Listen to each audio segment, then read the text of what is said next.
Hello दोस्तों, स्वागत है आपका अपने YouTube चैनल दक्ष स्टडी सेंटर गया पर। मैं हूं रुपेश सर। आज आपके बीच अति महत्वपूर्ण टॉपिक लेकर आया हूं, खिलाफत और असहयोग आंदोलन 1920।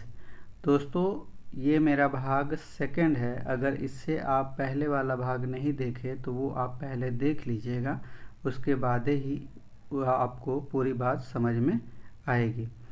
चाहे दोस्तों आप किसी भी जनरल कंपटीशन की तैयारी करते हो, चाहे रेलवे हो, लोको पायलट हो, Bihar teacher, Bihar PCS, CGL या बिहार एसएससी, किसी भी स्टेट पीसीएस या सेंट्रल एग्ज़ाम की तैयारी करते हो, आपको इस टॉपिक से क्वेश्चन देखने के लिए मिलते हैं। तो आइए दोस्तों, आज की सेशन का शुरुआत करते हैं। आज का हमारा मुख्य क्वेश्चन है, वो है असहयोग आंदोलन के दौरान विदेशी कपड़ों के बहिष्कार के बाद क्या लोकप्रिय हुआ। ध्यान देंगे दोस्तों, विदेशी कपड़े जो जलाई जा रही थी और कहीं पे विदेशी कपड़ों का विरोध किया जा रहा था कि वो अपने यहाँ आने से बचे या लोग उस पर ज़्यादा पैसे खर्च ना कर पाएँ, तो उसके एवज में यहाँ पे कौन सी चीज़ें ऐसी थी कि उसका मुख्य रूप से उपयोग बढ़ गया था। ऑप्शन ए है आपका खादी और चरखा, बी है आपका रेशम वस्त्र, सी है आपका मलमल और डी है आपका नायलॉन। दोस्तों, मैं जो भी क्वेश्चन पूछूंगा उसके बाद मैं 5 सेकंड के लिए रुकूंगा। इसके बीच में आप अपना जवाब कमेंट बॉक्स में टाइप कर लीजिएगा। ठीक है दोस्तों, तो इस क्वेश्चन का जो सही जवाब है वो है आपका दोस्तों ऑप्शन ए, चरखा और खादी का उपयोग काफ़ी ज़्यादा बढ़ गया था। क्योंकि चरखा दोस्तों क्या करते थे कि सूत काटने के लिए प्रयोग करते थे, और खादी की वस्त्र बनाई जाती है, जो कुछ साल पहले मोदी जी ने भी इसका आह्वान किया था लोगों से उपयोग करने के लिए, जो कि हमारी घरेलू वस्तु होती है। आइए दोस्तों, अगले क्वेश्चन पे चलते हैं। आज का हमारा अगला क्वेश्चन है, दिसंबर 1920 में कांग्रेस के नागपुर अधिवेशन के अध्यक्ष कौन थे। ध्यान देंगे दोस्तों, नागपुर अधिवेशन पूछा गया है आपसे और इसके अध्यक्ष कौन थे। ऑप्शन ए है आपका लाला लाजपत राय, बी है आपका सी विजय राघवाचारी, सी है आपका चितरंजन दास और डी आपका है मोतीलाल नेहरू।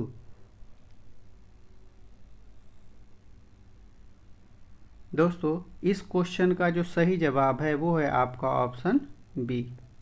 ठीक है दोस्तों, आगे दोस्तों बात कर लेते हैं बाकी ऑप्शन पे।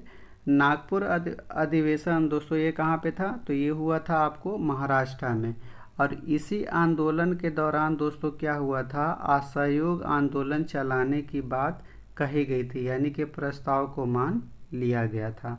चल तो उससे पहले रही थी, लेकिन प्रस्ताव बाद में आया था और कांग्रेस के मंच से दिसंबर 1920 में उस आंदोलन की मान्यता मिली थी। ठीक है दोस्तों, आगे बढ़ते हैं। आज का हमारा अगला क्वेश्चन है, गांधी जी के नेतृत्व में चलाया गया प्रथम राष्ट्रव्यापी जन आंदोलन कौन सा था। ध्यान देंगे दोस्तों, यहाँ पे आपसे पूछा क्या गया है, जन आंदोलन। जन आंदोलन यानी कि बहुत बड़े स्तर पर जनता की भागीदारी होना। वो गांधी जी का वैसा कौन सा आंदोलन था जिसमें जनता की भागीदारी बहुत बड़े स्तर पे हुई थी। पहला ऑप्शन है दोस्तों चंपारण सत्याग्रह, बी है आपका असहयोग आंदोलन, सी है आपका खेड़ा आंदोलन और डी है आपका सविनय अवज्ञा आंदोलन। तो दोस्तों, इस क्वेश्चन का जो सही जवाब है दोस्तों वो है आपका ऑप्शन बी। ठीक है दोस्तों, ऑप्शन बी आपका सही जवाब है। अब बात कर लेते हैं दोस्तों कि जन आंदोलन तो ये था राष्ट्रीय, लेकिन उससे पहले भी गांधी जी ने सबसे पहले आंदोलन चलाया था चंपारण आंदोलन, जो कि 1917 में चलाई गई थी बिहार के चंपारण में। और ये सबसे पहला और सफल आंदोलन रही थी किसकी? गांधी जी की। ये दोस्तों आप ध्यान रखेंगे, अगर आपसे ये पूछा जाता है कि सबसे पहला आंदोलन गांधी जी की कौन थी, तो वो थी चंपारण आंदोलन। और जन आंदोलन की जब बात कर दिया जाए दोस्तों, तो ये था असहयोग आंदोलन। अब बात कर लेते हैं कि खेड़ा आंदोलन क्या था। तो खेड़ा आंदोलन भी दोस्तों क्या गांधी जी के द्वारा ही चलाया गया था। और खेड़ा आंदोलन मुख्य रूप से चलाई गई थी 1918 में। ठीक है दोस्तों, इसमें ये था कि जब यहाँ पे जो किसान थे, तो किसान को क्या हुआ था कि वहाँ पे उस क्षेत्र में अकाल पड़ने के कारण किसानों की फसल बहुत हद तक बर्बाद हो गई थी दोस्तों। तो ऐसी स्थिति में क्या हुआ था कि जो अंग्रेज अधिकारी थे उनसे फिर भी लगान वसूलना चाहते थे और लगान की डिमांड कर रहे थे। और एक कानून उससे पहले पास हुआ था दोस्तों कि यदि किसी किसान का उत्पादन 1/4 से, कितना, 1/4 से अगर कम हुआ हो तो उससे आप लगान नहीं लेंगे। लेकिन अंग्रेज अधिकारी क्या है कि अपने जिद पे अड़े हुए थे। जिसका पूरी तरीके से बर्बाद हो गया है या 1/4 से भी कम रह गई हो, फसल बची हो, उससे भी क्या हुआ था कि उन लोगों ने लगान वसूलना शुरू किया था। तभी गांधी जी की एंट्री होती है दोस्तों। अब जब गांधी जी जब आए यहाँ पे, गांधी जी जब आए तो इन्होंने आंदोलन की बागडोर अपने हाथ में लिया था और नेतृत्वकर्ता मुख्य रूप से यही थे। तो इन्होंने जैसे तैसे करके क्या किया था कि अंग्रेज अधिकारी को उन्होंने घुटनों पे ला दिया था और इन लोगों को लगान देने से बचा लिया था। यानी कि कोई भी किसान यहाँ पे लगान नहीं दिया था। ठीक है दोस्तों, अब दोस्तों एक बात कर लेते हैं, एक अहमदाबाद मिल आंदोलन था। कौन सा दोस्तों? अहमदाबाद मिल आंदोलन।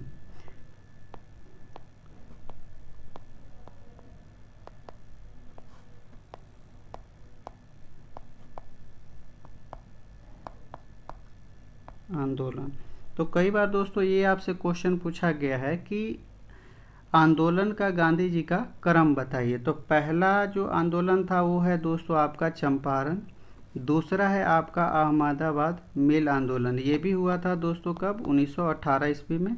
और तीसरा जो आपका था वो कौन था? खेड़ा आंदोलन। तो कई बार क्रम लगाने के लिए आपसे पूछा गया है। अहमदाबाद मिल आंदोलन और चंपारण की हमने दोस्तों पहले पार्ट में इसकी चर्चा कर दी है। अगर आपने वीडियो वो नहीं देखी है तो आप वीडियो देख लीजिए। सविनय अवज्ञा आंदोलन कब शुरुआत हुई दोस्तों? तो ये हुआ था 1930 में। दोस्तों इस पे मैं अभी ज़्यादा चर्चा नहीं करूँगा क्योंकि नेक्स्ट वीडियो आपके इसी टॉपिक पे आने वाली थी। सविनय अवज्ञा आंदोलन, और इसे नमक कानून भी कहा जाता है। आगे बढ़ते हैं दोस्तों। आज का हमारा अगला क्वेश्चन है, खिलाफत आंदोलन का मुख्य धार्मिक राजनीतिक उद्देश्य क्या था? ध्यान देंगे दोस्तों, यहाँ पे आपसे पूछा गया कि धार्मिक राजनीतिक उद्देश्य क्या था। ठीक है दोस्तों, ऑप्शन ए है मस्जिदों का संरक्षण, बी है खलीफा के पद का पुनः स्थापना, सी है आपका पृथक निर्वाचन मंडल, और डी है आपका उर्दू भाषा का प्रचार करना या प्रचार। तो इसके बारे में हमने डिटेल वीडियो पार्ट फर्स्ट में इसके बारे में चर्चा कर लिया है दोस्तों। तो यहाँ पे जो सही आंसर है वो है आपका ऑप्शन बी। ठीक है दोस्तों, हमने उस वीडियो में बता रखा था कि जो तुर्की था वहाँ पे एक खलीफा का पद होता था और वो मुस्लिमों का एक धर्म गुरु माने जाते थे और काफ़ी ज़्यादा लोग मुस्लिम जो व्यक्ति होते थे उनमें आस्था रखते थे। तो उसमें ऐसा किया गया था कि जब फर्स्ट वर्ल्ड वार हुई थी तो उस समय क्या हुआ था कि तुर्की ब्रिटेन के विपरीत लड़ाई लड़ा था। तो ऐसी स्थिति में जब ब्रिटेन युद्ध जीता तो इसके तुर्की के अंदर खलीफा के पद को ही समाप्त कर दिया जिसके एवज में क्या हुआ था कि दुनिया भर के मुसलमानों की जो अपनी मानसिकता थी या धर्म के प्रति, तो उनको बहुत ज़्यादा आहत पहुंची और उन्होंने आंदोलन जगह जगह पे शुरुआत कर दिए थे। ठीक है दोस्तों, आगे बढ़ते हैं। अगला क्वेश्चन है दोस्तों, असहयोग आंदोलन समाप्ति के बाद स्वराज पार्टी के प्रथम अध्यक्ष कौन थे? ध्यान देंगे दोस्तों, स्वराज पार्टी के प्रथम अध्यक्ष कौन थे? ऑप्शन ए है आपका मोतीलाल नेहरू, बी है आपका चित्तरंजन दास, सी है आपका जवाहरलाल नेहरू और डी है आपका वल्लभ भाई पटेल। तो इस क्वेश्चन का जो सही जवाब है दोस्तों वो है आपका ऑप्शन बी। ठीक है दोस्तों, और सचिव कौन रहे थे? तो सचिव बने थे आपके, सचिव का कौन बने थे? तो वो थे आपके मोतीलाल नेहरू। और इन दोनों ने ही मिल करके क्या किया था कि इसकी स्थापना किए थे। ठीक है दोस्तों, अब बात करते कि असहयोग आंदोलन की स्थापना कब हुई थी। तो असहयोग आंदोलन की स्थापना दोस्तों हुआ था 1923 में। ठीक है दोस्तों, ध्यान देंगे, नहीं सॉरी, स्वराज पार्टी की जो स्थापना हुई थी वो हुई थी 1923 में। ठीक है दोस्तों, अब बात करते हैं कि स्वराज पार्टी था क्या। तो स्वराज पार्टी दोस्तों ये था कि जब चोरी चौरा जो कांड हुआ था 1922 में, तो उसके बाद क्या हो गया था कि राजनीतिक स्पेस काफ़ी ज़्यादा बढ़ गया था। वैसे में छिटपुट गतिविधि को जारी रखने के लिए स्वराज पार्टी का गठन किया गया था और इनका मुख्य मकसद ये था कि सरकार के अंदर हम एंट्री करके सरकार के नीतियों का विरोध करना था, इसका मुख्य पर्पस। ठीक है दोस्तों, आगे बढ़ते हैं। अगला क्वेश्चन है दोस्तों, किस नेता की मृत्यु असहयोग आंदोलन शुरू होने के ठीक पहले 1 अगस्त 1920 को हुई थी? ध्यान देंगे दोस्तों, कब हुई थी? 1 अगस्त 1920 को हो गई थी। पहला ऑप्शन है दोस्तों गोपाल कृष्ण गोखले,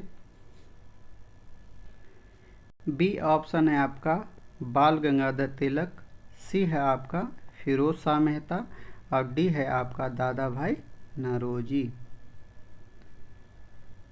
तो इस क्वेश्चन का जो सही जवाब है दोस्तों वो है आपका ऑप्शन बी, बाल गंगाधर तिलक। ठीक है दोस्तों, अब बात कर लेते हैं कि असहयोग आंदोलन की शुरुआत भी कब हुई थी। तो इसी डेट में हुई थी शुरू भी।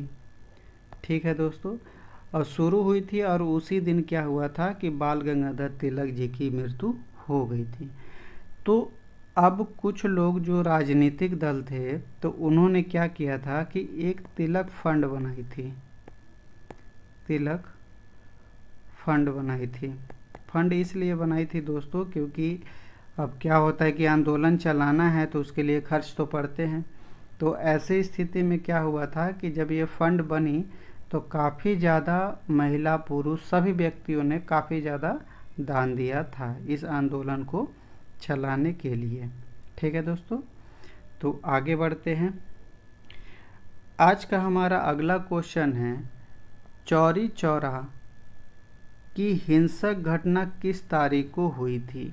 ध्यान देंगे, हिंसक घटना किस तारीख को हुई थी? ऑप्शन ए है आपका 4 फरवरी 1922, बी है आपका 12 फरवरी 1922, सी है आपका 1 अगस्त 1922 और डी है आपका 5 मार्च 1922 को। पहले वीडियो में दोस्तों इसकी चर्चा मैं कर चुका हूँ, आशा करता हूँ कि आप सही आंसर टाइप करेंगे। तो इसका सही आंसर है दोस्तों वो है आपका ऑप्शन बी। वैसे दोस्तों कहीं कहीं पे 5 फरवरी भी देखने के लिए आपको मिल जाते हैं, तो ये आप ध्यान रखिएगा, 4 या 5 आए तो वो कोई गलत नहीं है।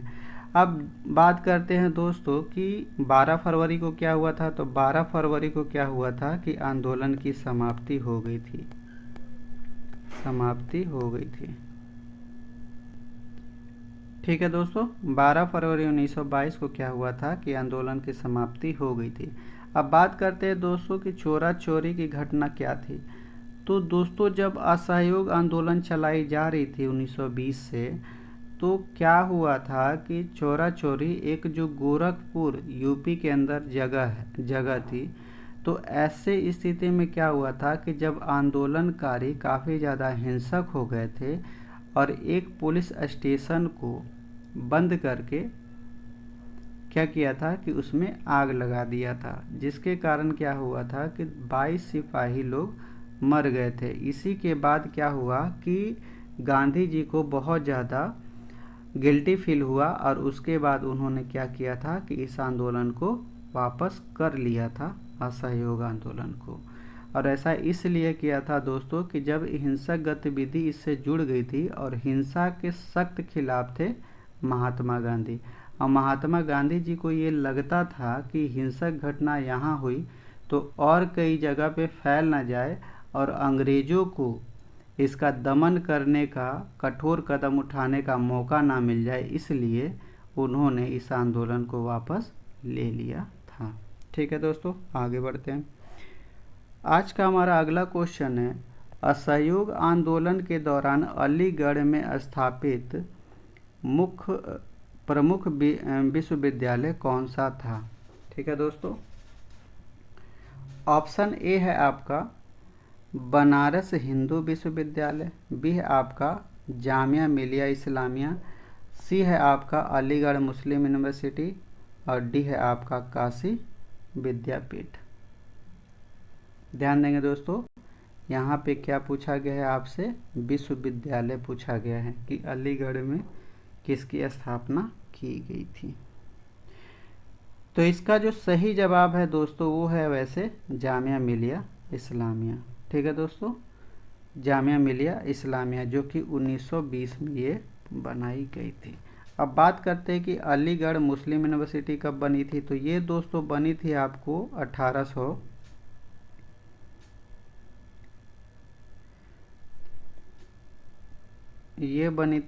1875 में। ठीक, डॉक्टर सैयद ने इनको, सैयद अहमद ने बनाया था। ठीक है दोस्तों, और इस यूनिवर्सिटी को क्या हुआ था कि 1925 में क्या हुआ था कि 1925 में इसकी जो ब्रांच थी वो दिल्ली स्थानांतरित कर दी गई थी, दिल्ली स्थानांतरित कर दी गई थी। और इस यूनिवर्सिटी को जो सेंट्रल यूनिवर्सिटी की मान्यता मिली थी वो दोस्तों मिली थी 1920 में। तो ध्यान देंगे दोस्तों, आपको कई जगह पे आंसर ये भी हो सकता है, ये कोई गलत नहीं है, क्योंकि 1920 में इसको यूनिवर्सिटी का, सेंट्रल यूनिवर्सिटी का दर्जा मिला था, लेकिन यहाँ पे स्थापना पूछा गया है, इसलिए हमारा आंसर जो होगा वो जामिया मिलिया इस्लामिया होगा। ठीक है दोस्तों, अब बात कर लेते हैं कि बनारस हिंदू विश्वविद्यालय की स्थापना कब हुई। तो ये हुआ था आपको 1915 में, 15 कहीं कहीं पे 16 भी मिलता है दोस्तों। ठीक है, तो 15-16 आप इसका ध्यान रखेंगे। और इसकी स्थापना किसने किया था, तो ये किया था मदन मोहन मालवीय जी ने। और ये आज वर्तमान में कहाँ है, यूपी के बनारस में स्थित है। इसी का नाम क्या है शॉर्ट फॉर्म में, BHU। ठीक है दोस्तों, तो ध्यान देंगे, इसी का नाम आज क्या है, BHU। काशी विद्यापीठ की स्थापना दोस्तों कब हुई थी, तो ये हुआ था 1921 में। ठीक है, बाबू काशी प्रसाद जी इनके संस्थापक का नाम है। ठीक है दोस्तों, आगे बढ़ते हैं। आज का हमारा अगला क्वेश्चन है, असहयोग आंदोलन शुरू होने के पीछे कौन सा मुख्य दमनकारी कारण था। मतलब कि असहयोग आंदोलन या कोई भी घटना होने के पीछे कोई ना कोई तो दोस्तों कारण जरूर ही रहती है। तो वैसे स्थिति में असहयोग आंदोलन किसके एवज में शुरू किया गया था। ऑप्शन ए है आपका रॉलेट एक्ट।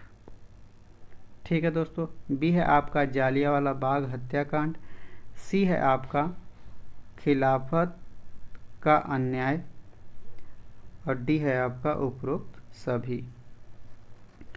तो इस क्वेश्चन का जो सही जवाब है दोस्तों वो है आपका क्या, ऑप्शन डी, यानी कि ये तीनों घटनाएं इसके मुख्य कारण के रूप में थी। अगर ज़्यादातर पूछा जाए कि मान लीजिए कि आपका जालियांवाला बाग और खिलाफत अन्याय अगर नहीं दिया हो तो आपका सही आंसर ये होगा, रॉलेट एक्ट। अब बात कर लेते हैं दोस्तों कि रॉलेट एक्ट की शुरुआत कब हुई थी। तो ये हुआ था 1919 में आई थी, और इसी को दोस्तों क्या बोलते थे, काला कानून कहते थे। पहले वाले वीडियो में हमने चर्चा कर रखी इसके बारे में डिटेल से, आप देख लीजिएगा उसे। बी है आपका जालियांवाला बाग हत्याकांड, इसकी भी हमने चर्चा दोस्तों कर ली है। तो ये हुआ था 13 अप्रैल 1919 को। पहले वाले वीडियो में चर्चा किया है दोस्तों, इसको आप देख लीजिएगा। और खिलाफत आंदोलन की शुरुआत कब हुई थी। तो ये 1919 में हुई थी, इसकी भी चर्चा की जा चुकी है। आगे बढ़ते हैं दोस्तों। अगला क्वेश्चन है 1921 में भारत आए किस ब्रिटिश राजकुमार का आंदोलनकारियों ने बहिष्कार किया था। ध्यान देंगे दोस्तों, ब्रिटिश राजकुमार आया था उस समय जिसका आंदोलनकारियों ने विरोध किया था। अब विरोध के पीछे कारण क्या थी दोस्तों, तो वही था काला कानून। और यहाँ पे स्वराज की प्राप्ति, जो स्वराज की डिमांड जो कर रहे थे भारतीय, उनको ना दिया जाना। तो ऑप्शन ए है आपका किंग जॉर्ज पंचम या 5, बी है आपका प्रिंस ऑफ वेल्स, ठीक है दोस्तों, सी है आपका प्रिंस चार्ल्स, और डी है आपका प्रिंस हेनरी। तो इस क्वेश्चन का जो सही जवाब है दोस्तों वो है आपका क्या, तो है आपका प्रिंस ऑफ वेल्स। उसी समय आए हुए थे जिसका जमकर यहाँ पर आंदोलनकारियों ने विरोध किया था। ठीक है दोस्तों, आगे बढ़ते हैं। आज का हमारा अगला क्वेश्चन है वो है गांधी जी ने किस आंदोलन को अपनी हिमालयी भूल कहा था। यानी कि हिमालय जैसी भूल बताई थी दोस्तों कि ये आंदोलन हिमालय जैसी भूल है, यानी कि बहुत बड़ी उन्होंने गलती कर दी थी, उन्होंने ये एक्सेप्ट किया था। ऑप्शन ए है आपका असहयोग आंदोलन, बी है आपका रॉलेट एक्ट, सी है आपका सविनय अवज्ञा आंदोलन, और डी है आपका भारत छोड़ो आंदोलन। तो इस क्वेश्चन का जो सही जवाब है दोस्तों वो है आपका ऑप्शन ए। ठीक है दोस्तों, रॉलेट एक्ट बता दिया आपको 1919 में, सविनय अवज्ञा 1930 में, और भारत छोड़ो आंदोलन 1942 में। ठीक है दोस्तों, अब बात करते हैं कि हिमालय जैसी भूल बताने से इनका मतलब क्या था, ये मतलब क्या चाहते थे और क्या हो गया था। असहयोग आंदोलन की जब दोस्तों शुरुआत हुई थी तो ये पूरी तरह से अहिंसक आंदोलन थी, और गांधी जी यही मान के चल रहे थे कि ये अहिंसक ही रहेगी। लेकिन जब चोरा चोरी की जो घटना हुई उससे गांधी जी काफ़ी ज़्यादा सहम गए थे कि ऐसी भी घटना क्या हो सकती है, और ये इसके खुद बहुत ज़्यादा खिलाफ थे, और इनको ये अंदाज़ा भी नहीं है कि इस तरह की घटनाएं हो सकती है और भारतीय ऐसा कर सकते हैं।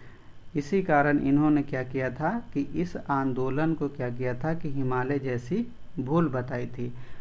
उनको इस आंदोलन से ये लगने लगा था कि अभी भारतीय पूरी तरीके से अहिंसा के द्वारा आंदोलन चलाने में समर्थ नहीं है। ठीक है दोस्तों, आगे बढ़ते हैं। आज का हमारा अगला क्वेश्चन है असहयोग आंदोलन किसने विदेशी वस्त्रों को जलाया जाना निष्ठुर बर्बादी कहा था। ठीक है दोस्तों, और इस क्वेश्चन का जवाब हमने पहले भी दे दिया था, क्योंकि जब हमने बंगाल विभाजन पढ़ा था तो उस समय भी ये शब्द का जिक्र हुआ था, और व्यक्ति दोनों सेम हैं। जो उस समय जिन्होंने बोला था उसी, और इस समय भी उसी व्यक्ति ने इस शब्द का यूज किया है।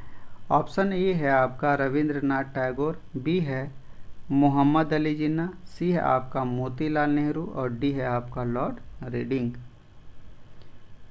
तो इस क्वेश्चन का जो सही जवाब है दोस्तों वो है आपका ऑप्शन ए। ठीक है दोस्तों, ऑप्शन ए आपका सही जवाब है। और लॉर्ड रीडिंग का कार्यकाल कब से रहा था दोस्तों? तो अप्रैल 1921 से 1926 तक इनका कार्यकाल, यानी कि ये वायसराय के पद पे रहे थे। चलिए दोस्तों अगले क्वेश्चन पे चलते हैं। आज का हमारा क्वेश्चन है दोस्तों, असहयोग आंदोलन का भारतीय राजनीति में सबसे महत्वपूर्ण परिणाम क्या रहा? ध्यान देंगे दोस्तों, सबसे महत्वपूर्ण परिणाम क्या रहा, मतलब इसका ये था कि कोई भी आंदोलन हुआ तो उसके परिणाम तो कुछ निकलेंगे, या सही भी हो सकते हैं और कुछ गलत भी हो सकते हैं, और सही और गलत दोनों भी हो सकता है कि कुछ फ़ायदा भी हुआ कुछ नुकसान भी हुआ। तो ऑप्शन ये है तत्काल आज़ादी मिल गई, बी है आपका कांग्रेस एक जन आंदोलन बन गई, सी है आपका अंग्रेज भारत छोड़ के चले गए, और डी है आपका संविधान का निर्माण हुआ। तो इस क्वेश्चन का जो सही जवाब है वो है आपका दोस्तों ऑप्शन बी। ठीक है दोस्तों, क्योंकि ये काफ़ी बड़ा और बड़े स्तर पे जन आंदोलन बन गई थी, तो एक कांग्रेस ने एक जन आंदोलन बन गई थी, इसमें सभी लोगों का पार्टिसिपेशन बढ़ गया था, इसका मुख्य परिणाम यही हुआ। असहयोग आंदोलन तो वैसे सफल नहीं हो पाया, लेकिन कुछ सफलताएं जरूर मिली थी भारतीयों को। तो आज की सेवा दोस्तों यहीं पे समाप्त करते हैं। आशा करता हूं कि ये वीडियो आपको काफ़ी ज़्यादा पसंद आ रहे होंगे, और इसी तरह का वीडियो देखने के लिए दोस्तों इस चैनल को सब्सक्राइब कीजिए, लाइक कीजिए और हमें सपोर्ट कीजिए। और अगले क्वेश्चन के साथ हम लोग मिलेंगे नेक्स्ट दिन, जो कि अगला हमारा जो टॉपिक आने वाला है नमक कानून या सविनय अवज्ञा आंदोलन। तो जल्द ही मिलते हैं दोस्तों, नमस्कार।